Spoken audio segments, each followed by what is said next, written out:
అసెంబ్లీలో సీఎం రేవంత్ రెడ్డి మరోసారి సంచలన వ్యాఖ్యలు చేశారు. బీఆర్ఎస్ అధినేత మాజీ ముఖ్యమంత్రి కేసీఆర్ ఉద్దేశించి మరొకసారి రెచ్చిపోయారు రేవంత్ రెడ్డి.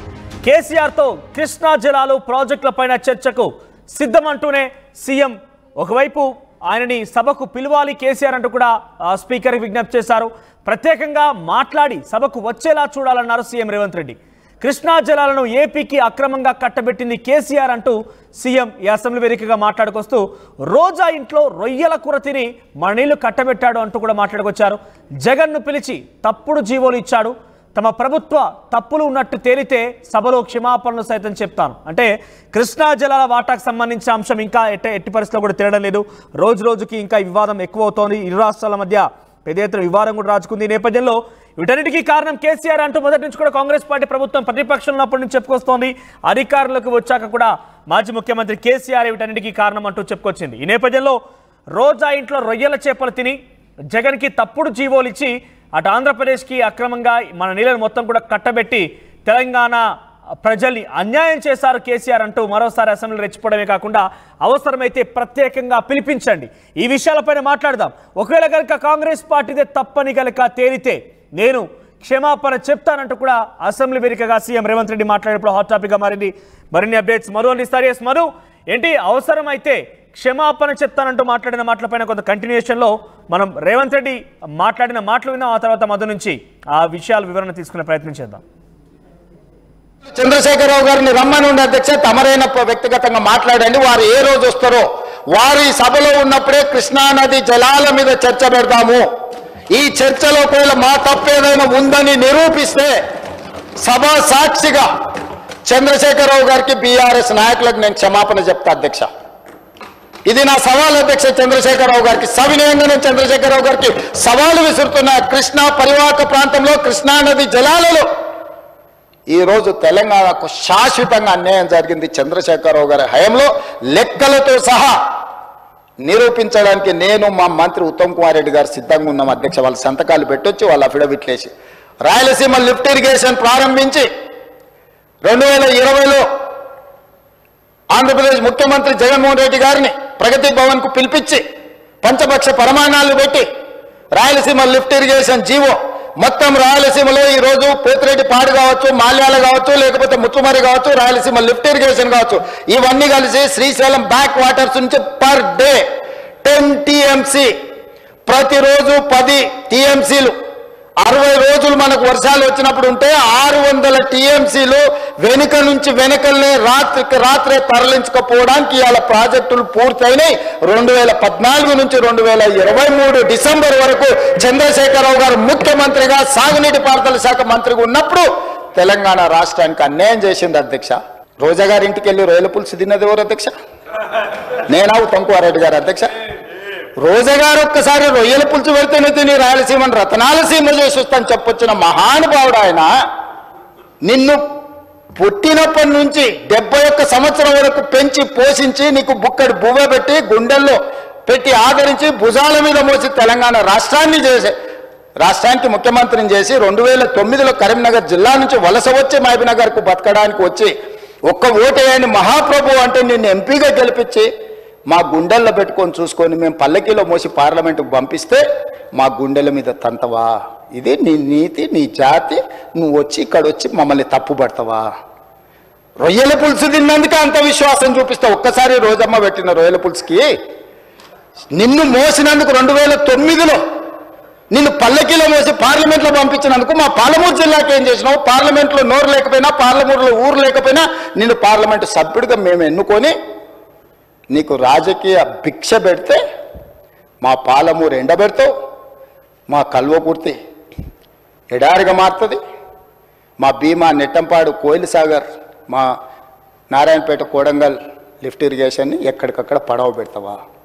ఇదా నీ నీతి, నీ జాతి అని నేను వారిని అడగదలుచుకున్నా అధ్యక్ష. అందుకే అధ్యక్ష ఇవాళ జూరాల నుంచి నీళ్లు తీసుకొని ఉంటే శ్రీశైలం వెనుక జలాలను మనం తీసుకోవాలన్న కుట్ర కేవలం కాంట్రాక్టర్ల కమిషన్ల కక్కుర్తిపడి అమ్ముడు పోకపోయిన ఉంటే ఇవాళ బాజాప్తా రోజుకు 5-6 టీఎంసీలు ఇక్కడ నుంచి మనం తరలించుకుంటే రాయలసీమ కాదు ఆంధ్రప్రదేశ్లో ఎవరున్నా గిలగిలలాడి మన ముందల మొకరిల్లేవాళ్ళు. ఏ ఆలయం వచ్చి నిస్సిగ్గుగా శ్రీశైలం లెఫ్ట్ బ్యాంక్ రావట్లేదు, రైట్ బ్యాంక్లో నీళ్లు పోతున్నాయి, ఆంధ్రప్రదేశ్ తీసుకెళ్తుందని. సిఆర్పిఎఫ్ బలగాలు ఏ రోజు వచ్చినాయి అధ్యక్ష? మీరు ఉన్నప్పుడు రాలేదా? మీరున్నప్పుడు ఆంధ్రప్రదేశ్ పోలీసులు వచ్చి తెలంగాణ పోలీసులు అక్కడ ఉన్న సిబ్బందిని తన్నిపోలేదా? మీకు అసలు పౌరుషం ఉందా? మీలో చీము రక్తం ఉందా? ఆంధ్రప్రదేశ్ నుంచి పోలీస్ సిబ్బంది వచ్చి తెలంగాణ సిబ్బందిని తన్నిపోతే కూడా సిగ్గు లేకుండా ఫామ్ హౌస్లో పండుకున్న మీరు ముఖ్యమంత్రి, మీరు ప్రభుత్వం ఉన్నప్పుడు సిఆర్పిఎఫ్ బలగాలు తిష్ట వేస్తే నాగార్జున సాగర్ ప్రాజెక్టు మీద మన్ను తిన్న పాముల్లాక ఉన్న మీరు ఈరోజు మమ్మల్ని తప్పుపట్టి మీరు చేసిన పాపాలు అన్నిటిని మా నెత్తి మీద నెట్టేసి నోరు ఉంది కదా అని వాగి మమ్మల్ని తప్పుపట్టాలనుకుంటున్నారా? ఇదేనా మీ 10 ఏళ్ల అనుభవం? ఈ అనుభవంతోనేనా మీరు మమ్మల్ని అందరినీ ప్రజల్ని మోసం చేసినట్టు సభలో కూడా సభను తప్పుదోవ పట్టించాలని ఆలోచన చేసేదని నేను అడుగుతున్నా అధ్యక్ష. పెద్దలు రైట్. కృష్ణా జలాల విషయంలో పూర్తిగా ముమ్మాటికి కేసీఆర్ తప్పిదం వల్లే తెలంగాణ రాష్ట్రానికి తీవ్ర అన్యాయం జరిగిందంటూ ముఖ్యమంత్రి రేవంత్ రెడ్డి మాట్లాడుకొచ్చారు అసెంబ్లీ వేదికగా. పైపెచ్చు ప్రత్యేకంగా పిలువండి, ఈ విషయంపైన మాట్లాడతాను, ఒకవేళ కనుక కాంగ్రెస్ పార్టీ ఈ విషయంలో తప్పు చేసిందని కనుక నిరూపిస్తే నేను సభలోనే క్షమాపణ చెప్తానంటూ కూడా ఆయన ఛాలెంజ్ చేశారు. మరి ఈ విషయంపైన బీఆర్ఎస్ ఎలా రియాక్ట్ అవుతుందో చూడాలి. మరిన్ని అప్డేట్స్ మధు అందిస్తారు. మధు, ఏంటి మరోసారి రోజా ఇంట్లో తిన్నటువంటి చేపల పులుసు ప్రస్తావనకంగా అసెంబ్లీలో వచ్చింది. ఆ రోజా ఇంట్లో వచ్చిన చేపల పులుసు కారణంగా తెలంగాణ రాష్ట్రానికి తీవ్ర అన్యాయం చేశాడు కేసీఆర్ అంటూ బయట సభల వేదికగా మాట్లాడినటువంటి ముఖ్యమంత్రి రేవంత్ ఏకంగా సభలో కూడా మాట్లాడుకొచ్చారు. ఇప్పుడు ఏం చేయాలి, దీని విషయంపైన ఎటువంటి బీఆర్ఎస్ పార్టీ రియాక్షన్ ఉండబోతోంది? సో ఇంతకీ కృష్ణా జిల్లాల వాటాకు సంబంధించిన అంశం రేవంత్ రెడ్డి మాట్లాడినప్పుడు ఇప్పుడు తెలంగాణ ప్రజలకి తీరని అన్యాయం అంటూ మాట్లాడుకొచ్చారు ఆయన. కాంగ్రెస్ పార్టీ ఎలా దీన్ని రెక్టిఫై చేయబోతోంది? ఎగ్జాక్ట్లీ, కృష్ణా పరివాహక ప్రాంతంలో ఉన్నటువంటి ప్రాజెక్టులు పూర్తి చేయకపోవడం వల్ల జరిగినటువంటి నష్టాన్ని వివరించే ప్రయత్నం చేశారు ముఖ్యమంత్రి రేవంత్ రెడ్డి. చాలా ఘాటుగా రెస్పాండ్ అవుతా ఉన్నారు. ఇంకా కంటిన్యూషన్లో స్పీచ్ కొనసాగుతుంది. ముఖ్యమంత్రి ఇంకా మాట్లాడుతూ ఉన్నారు. సభలో అనేక అంశాలు, దాదాపు 2.5 గంటలకు పైగా ముఖ్యమంత్రి సమావేశం ముఖ్యమంత్రి స్పీచ్ ఉండే అవకాశం ఉంది. దాదాపు ఇప్పటికీ గంట దాటిపోయింది, ఇంకా ఆయన స్పీచ్ కొనసాగుతూ ఉంది. దాంట్లో అనేక అంశాలను ప్రస్తావిస్తూ కీలక అంశాలను లేవనెత్తే ప్రయత్నం చేశారు. ముఖ్యంగా కృష్ణా పరివాహక ప్రాంతాల్లో 10 సంవత్సరాల అధికారంలో ఉండి కంప్లీట్ చేయకపోయినటువంటి ప్రాజెక్టులకు సంబంధించినటువంటి అంశాలతో పాటు ఎస్ఎల్బీసీ డిండి పూర్తి చేసి ఉంటే కనీసం నల్గొండ కష్టాలు తీరేది, మహబూబ్ నగర్ తర్వాత ఇతరత్రకు సంబంధించినటువంటి జిల్లాలు ఇప్పటికీ సస్యశ్యామలమయ్యేవి, కలవకుర్తి ఎడారయ్యేది కాదు అనేటువంటి అంశాలను చెప్పే ప్రయత్నం చేశారు. ఇప్పుడు మేము సభలో ఉంటే ప్రశ్నిస్తామని సభ కేవలం 15 నెలల్లో కేవలం 2 సార్లు అసెంబ్లీకి హాజరయ్యాడు కేసీఆర్. ఇంకా హాజరు అవ్వట్లేదు. మేము ప్రత్యేకంగా రిక్వెస్ట్ చేస్తూ ఉన్నాం. కృష్ణా జలాల సంబంధించినటువంటి అంశంతో పాటు పెండింగ్ ఉన్నటువంటి ప్రాజెక్టులపైన చర్చకు సిద్ధంగా ఉన్నాం.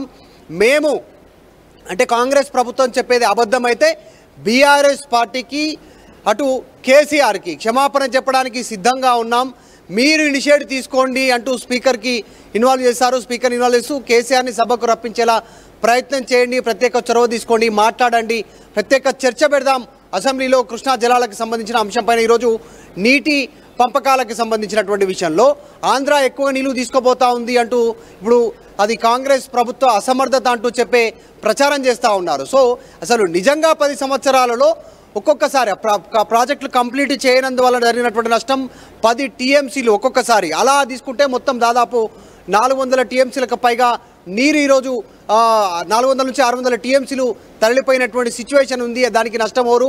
రోజా ఇంట్లో వెళ్ళి చేపల కూర తిన్నదెవరు, రొయ్యల పులుసు తిన్నదెవరు అంటూ ఆయన చెప్పే ప్రయత్నం చేశారు. ఇంకా అనేక అంశాలను ఒక సామాన్య రైతు గ్రీన్ ట్రిబ్యునల్ని ఆశ్రయిస్తే దాని ద్వారా అప్పుడున్నటువంటి రాష్ట్ర ప్రభుత్వం తప్పని పరిస్థితుల్లో ఇంప్లీడ్ కావాల్సినటువంటి పరిస్థితి ఉంది. సో అది అంటూ ఆయన సవాలు విసిరారు. ఈ సవాలుకు కేసీఆర్ సిద్ధమా అంటూ కూడా సభ ద్వారా చెప్పే ప్రయత్నం చేశారు. దాంతోపాటు ఈరోజు జరిగిన ఎస్ఎల్బీసీ ప్రమాదానికి కూడా బీఆర్ఎస్ఏ కారణం అంటూ ముఖ్యమంత్రి సభ ద్వారా చెప్పే ప్రయత్నం చేశారు. దాంతోపాటు ఇంకా కొన్ని కీలకమైనటువంటి తెలంగాణ జిల్లాలను వలసల జిల్లాలుగా మార్చిందే బీఆర్ఎస్ ప్రభుత్వం. కేసీఆర్కు రాజకీయ పునర్జన్మనిచ్చింది ఉమ్మడి పాలమూరు జిల్లా, మహబూబ్ నగర్. అలాంటి పాలమూరు జిల్లాను ఎడారిగా మార్చే ప్రయత్నం చేశారు. నీరు యథేచ్ఛగా ఆంధ్రప్రదేశ్ దోచుకుంటుంటే కృష్ణా జలాలని జూరాల నుంచి పూర్తి స్థాయిలో వాటిని అడ్డుకోకపోగా అప్పుడున్నటువంటి వైఎస్ రాజశేఖర రెడ్డి హయాంలో కూడా గతంలో ఈయన పార్టీ పెట్టినప్పుడు కూడా అప్పుడు సహకరించినటువంటి కేసీఆర్ ఇప్పుడు మాట్లాడుతూ ఉన్నారు నీటి గురించి. నిజానిజాలు తేలుద్దాం, అసెంబ్లీ వేదికగానే చర్చకు సిద్ధమా అంటూ సవాలు విరుస్తూ ముఖ్యమంత్రి రేవంత్ రెడ్డి విరుచుకుపడ్డారు.